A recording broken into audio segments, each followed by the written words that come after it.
Hi friends, welcome to our channel. இன்றைக்கி நம்ம சத்து மாவு கஞ்சி மாவு இருக்கு இல்லையா, அது வந்துட்டு எப்படி பண்ணுறதுன்னு பார்க்கலாம். நான் ஒரு 25 ஐட்டம் போட்டு தான் எப்போவுமே சத்து மாவு செய்வேன். அது என்னென்ன போடுவேன், எவ்வளோ குவான்டிட்டின்னு நான் சொல்கிறேன்.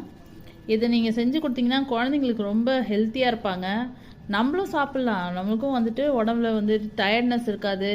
நல்லா பிரிஸ்காக இருப்பீங்க. நாங்கள் நம்ம என்னென்ன இதில் சேர்த்துருக்கோன்னு பார்க்கலாம்.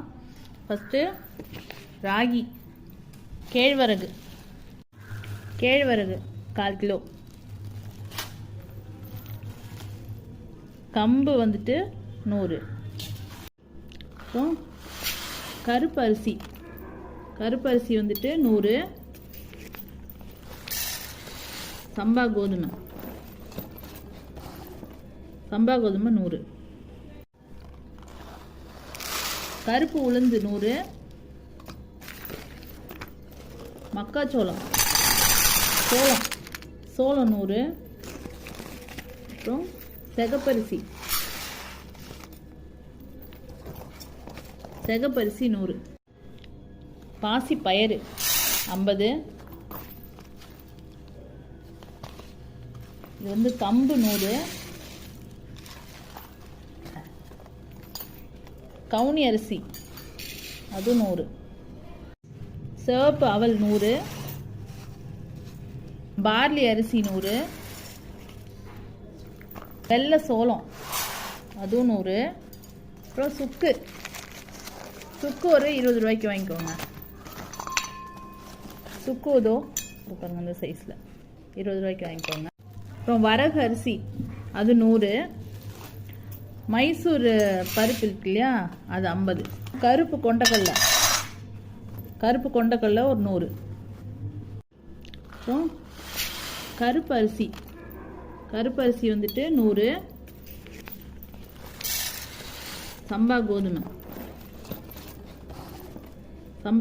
100, வேர்க்கடலை 100, ஜவ்வரிசி 100, தெனை நம்ம கடையில் நீங்கள் நார்மலாக இந்த இதிலெல்லாம் விற்கும், சூப்பர் மார்க்கெட்லேயும் விற்கும், நார்மல் கடையிலையும் விற்கும். தெனை 100.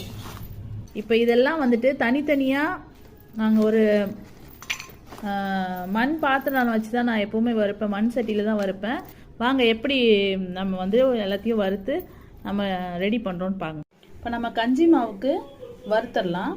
நான் எப்போவுமே இந்த மண் பாத்திரத்தில் தான் எல்லாமே வறுப்பேன். நீங்கள் இரும்பு கடாயோ இல்லை அடி இந்த மாதிரி கனமாக இருக்கிற இதில் நீங்கள் வறுத்தீங்கன்னா ரொம்ப கருகி போகாது, டக்குன்னு சூடும் இருக்கும்.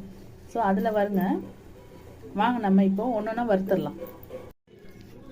அப்புறம் நம்ம மைசூர் பருப்பு, பாசி பயறு, அப்புறம் ஜவ்வரிசி,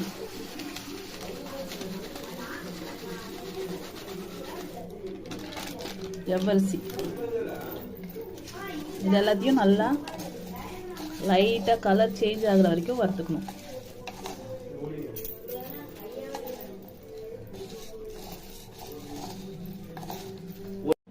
இப்போ பாருங்க, இது வறுபட்டு கலர் மாறிடுச்சு. அடுத்தது ராகி, கேழ்வரகு,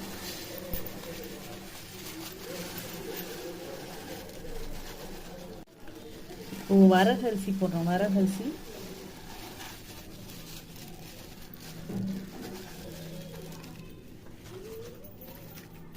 அடுத்து சாமை அரிசி. இது நம்ம இதுவும் நல்லா வாசனை வர வரைக்கும் வறுத்துக்கணும். வறுத்துட்டு அடுத்து நம்ம இதில் ஷிஃப்ட் பண்ணிடலாம்.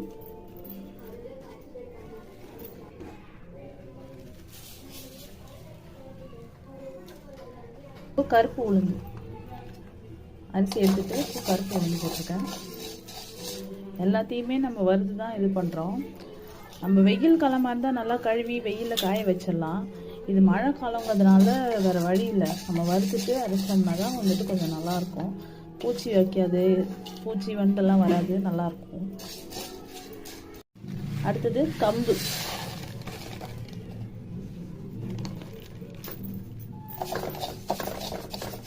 இது பார்லி அரிசி,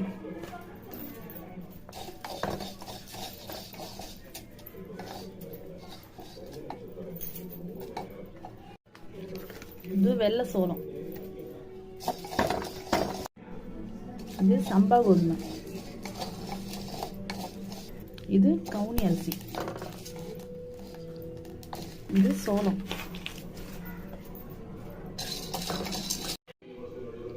இப்போமே அந்த பிஸ்தாவில் இருக்க தோல்லாம் எடுத்துட்டு பிஸ்தா, பாதாம், அப்புறம் வந்துட்டு முந்திரி மூணுத்தையும் சேர்த்து லைட்டாக வறுத்துக்கலாம்.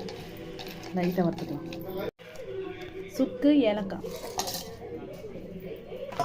அதையும் போட்டு லைட்டாக வறுத்துக்கணும். அது நல்லா மணமாக இருக்கும்.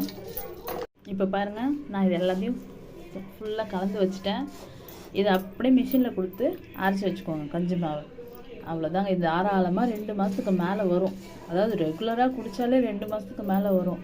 நம்ம பசங்க சாப்பாடோ டிஃபனோ சாப்பிட்லன்னா கவலைப்படாதீங்க, இதை போட்டு கொடுத்து பாருங்கள். பசங்க வயிறு அடங்கின மாதிரி இருக்கும். சும்மா இதெல்லாம் கேட்டுக்கிட்டே இருக்காதுங்க. வயிறு அடங்கின மாதிரி இருக்கும். 2வது உடம்புக்கும் ஸ்ட்ரென்த்து. ஒல்லியாக சில பசங்க என்ன தான் சாப்பிட வச்சாலும் ஒல்லியாகவே இருக்குங்க, உடம்பே தேராது. இதை சாப்பிட்டு பாருங்கள், நல்லா உடம்பு போடும். நல்லா அதாவது ஸ்ட்ரென்த்தாக இருக்கும் உடம்பு. குழந்தைங்களுக்கு கொடுங்க, நீங்களும் நல்லா சாப்பிடுங்க. நீங்கள் நல்லா இருந்தால் தான் பசங்களை நல்லா பார்த்துக்க முடியும் இல்லையா? அதனால் லேடிஸ் முக்கியமாக பாருங்கள், சாப்பிடுங்க. இதை செஞ்சு சாப்பிட்டுட்டு எப்படி இருக்குன்னு சொல்லுங்கள். தேங்க்யூ.